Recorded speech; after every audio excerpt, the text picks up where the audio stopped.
Yes. He has filed a lawsuit to dismiss Mueller. Mm-hmm.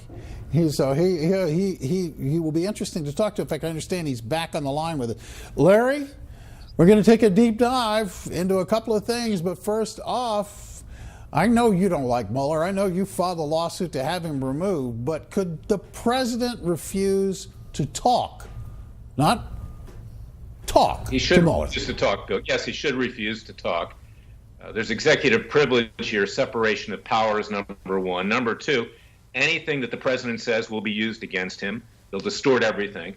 Mueller has access to a lot of documents, a lot of sources, and frankly, with Mueller, who is not a man of integrity, he'll twist everything to the point where whatever the president says, he'll wind up being accused potentially of perjury. So no, he should not talk to Mueller. And the fact that his lawyers worked him into this situation, we're talking about Ty Cobb, Jay Sekulow, and Mike Dowd, we're talking about a situation where, frankly, it's negligent for them having put him in this place. And they've been predicting that this matter would have been over by Christmas, then it was New Year's, now it's this.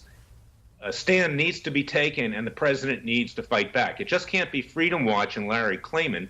It's got to be the president himself. He's a fighter, and he should go with his instincts, and his instincts are not consistent with what his lawyers have been telling him.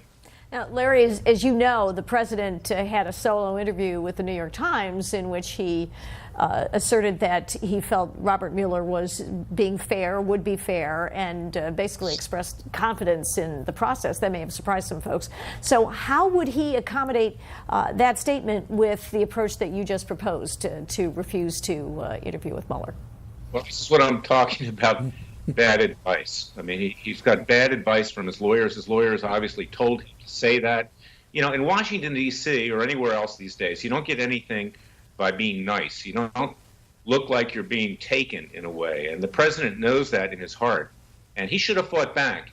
He and his family and his associates were legally wiretapped. That's a violation of the Constitution. He should have brought a case like I did years ago, and I currently have one pending, for violation of his constitutional rights against Mueller, against Comey, and people at the FBI.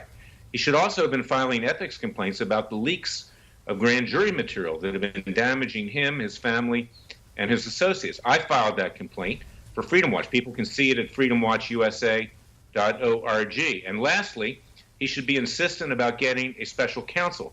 That is not obstruction of justice, to get a neutral lawyer outside of Washington. I volunteered, obviously. People can sign our petition at freedomwatchusa.org to urge that, or anyone else, to conduct a real investigation. Jeff Sessions is inert, and he needs to not only investigate Hillary Clinton, and he needs to not only investigate what went on in Fusion GPS and Uranium One and those issues, but he needs to have a special counsel to investigate what Mueller's been doing. Mm-hmm.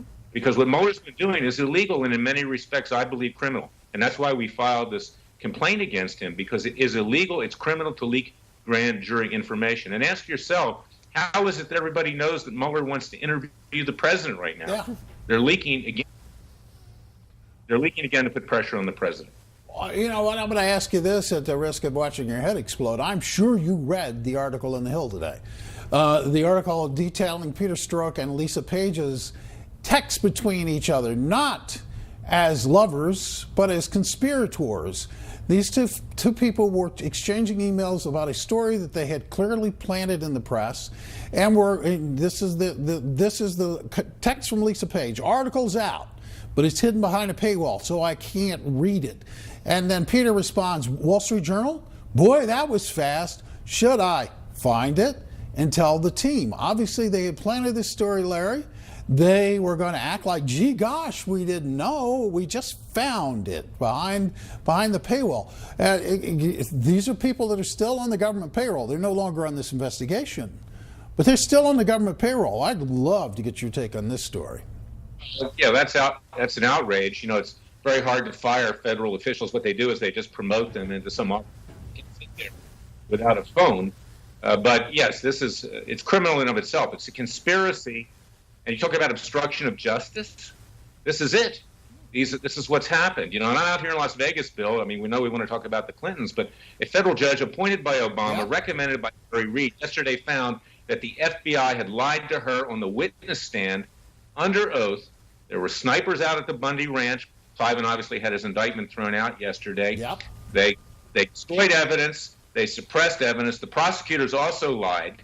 There's a whistleblower that came forward. This is a major FBI scandal. The FBI has become a cesspool of corruption. It needs to be cleaned up, and the president has the right to do that as well. This current FBI director, Christopher Wray, a nothing burger, to use a phrase that everybody's using these days.